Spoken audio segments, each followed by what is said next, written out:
how beneficial it is for you to be offering Medicare Supplement if maybe you are just a one-trick pony and offer Medicare Advantage. Glenn, what is the benefit to an agent to becoming proficient at MedSupp?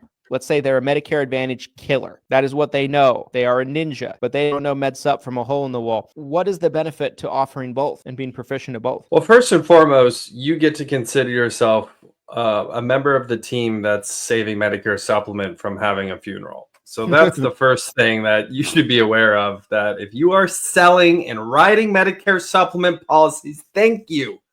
You're going to keep us from having a funeral for Medicare Supplement insurance. So that's something that's important to mention.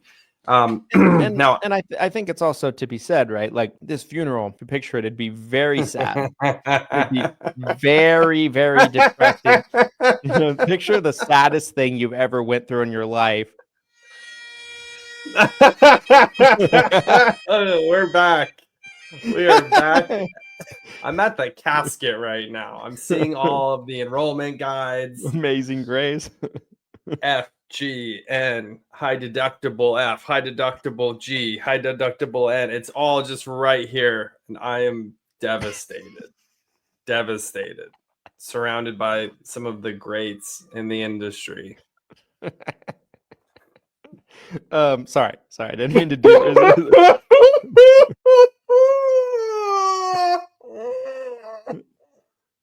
Oh my gosh.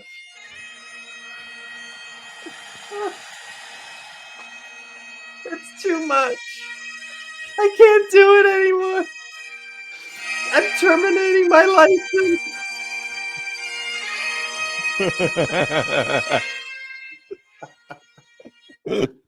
Oh, if you guys didn't hear the episode where we really got deep into the funeral, you need to go back and listen to that. I can't remember the number on that one, but me neither.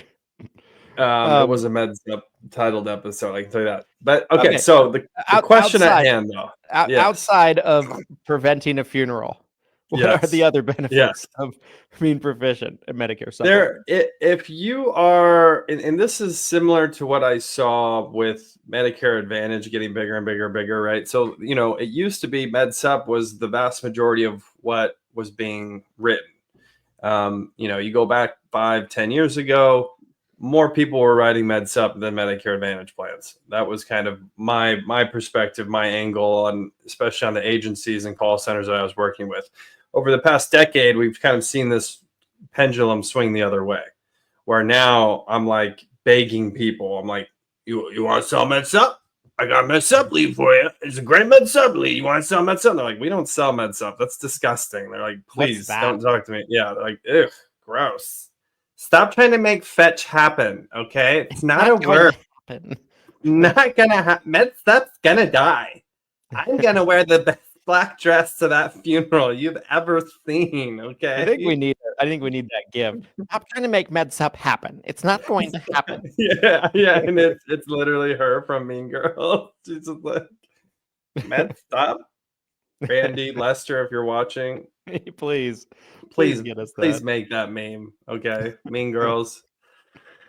Gretchen. Okay, anyways, so I thought it was Gretchen. Gretchen is the one that goes, that's so fetch. The head girl, what's her name? Regina George. Regina George. Yeah, that's who George. Okay. Nice Mean Girls reference there. Yeah. So we've seen the pendulum swing. So now majority of you are selling Medicare Advantage and not selling MedSupp. But the thing is, if you're truly trying to maintain your book of business, even if you're in a high penetration Medicare Advantage area, you're going to have people that come to you. They only want MedSupp. They don't want a Medicare Advantage plan for whatever reason. Or maybe depending on their situation, a Medicare Supplement is actually a better product, better policy for them. So, having MedSupp in your arsenal, if you're not writing it at all right now, it's going to help you with retention. It's going to help you write more policies.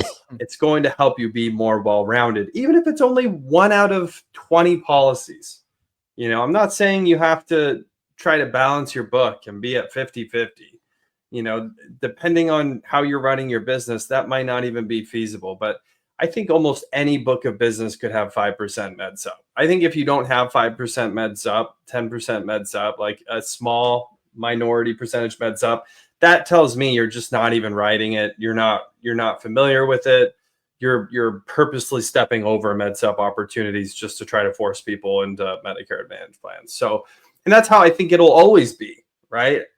Minus an actual death, I think there will always be kind of this minority percentage of your book, whether it's 5, 10, 15%. And again, I think region is such a big part of this conversation too. Certainly. Because depending on if you're just selling face-to-face and you're just selling in your local area and you're in somewhere like, again, let's say Portland, Oregon, as an example. Portland, I think, is like 65%. Parts of it are even higher. Medicare Advantage penetration. I mean, you're talking about you're going to be dominantly offering and writing Medicare Advantage. So region's a big part of it, but even in Portland, Oregon, I guarantee you there's still going to be Med Supp opportunities. Yeah. Yeah. And I think, in addition to that, you have to look at it from the perspective of, do you believe? And if the answer is no, hopefully I can change your mind with the next part. But do you believe there are clients out there that are better served to be on a Medicare supplement versus a Medicare Advantage? Let's say, like, enough to know kind of what the client gets, right, with that type of product. I mean, let's kind of unpack that, right? They get top-notch medical coverage, close to full medical coverage, if not full medical coverage. If they are older, they can get an F or something like that. No provider network, used in all 50 states. As long as the provider takes Medicare, they can also use their supplement plan at that provider. Nowadays, 98% of providers take Medicare. Plan benefits never change. It's going to be the same plan in 10 years as it is today. Guaranteed renewable, never will cancel, right? As long as you pay your premium. Rates will go up. Plan can't drop you though, unless you drop it yourself. So do you believe that there is a individual out there that is better off on Med Supp than Medicare Advantage? And I think if you're being objective, the answer would be yes. Yeah. No matter what area you're in, there's going to be somebody, in my opinion, there might be some exceptions like Las Vegas area, Miami, right?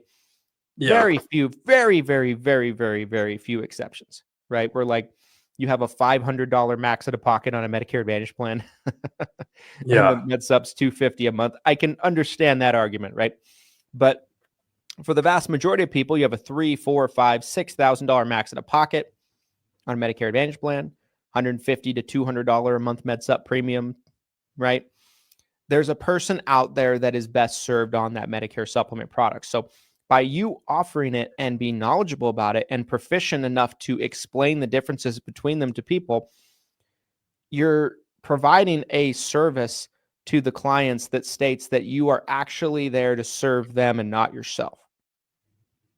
So part of it is just like knowing the basics, being willing to offer it, right? Yes. So that's part of this conversation. And honestly, That's for a lot of you, for a lot of you, that's honestly probably a big part of it, is like just committing to being willing to write it, to offer it, understanding the basics of it, how it works, how it compares to Medicare Advantage.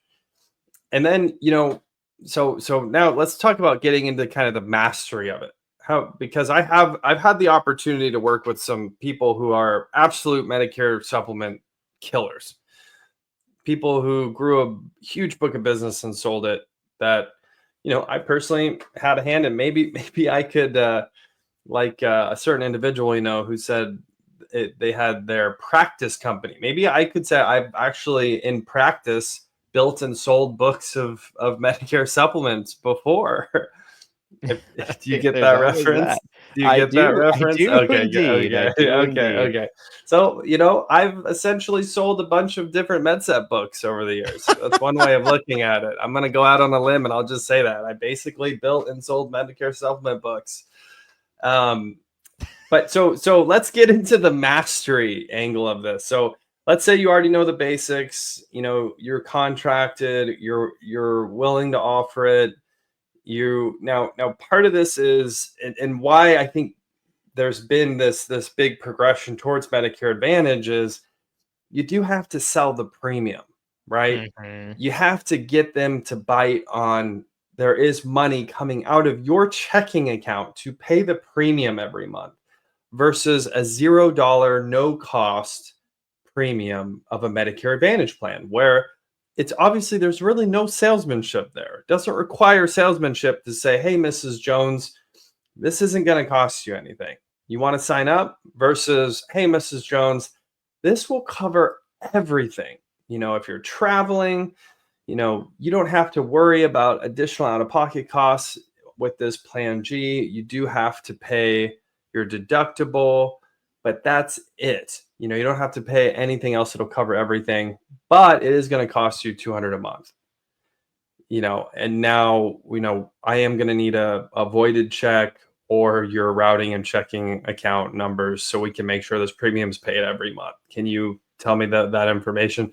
There's a big difference there, right? So being comfortable selling people on the idea of why they need to pay for Medicare for this supplemental insurance versus clerking something that's free, right? I mean, and you of all people, Mr. Brindle, I'm sure you've obviously been a lot on both sides of this.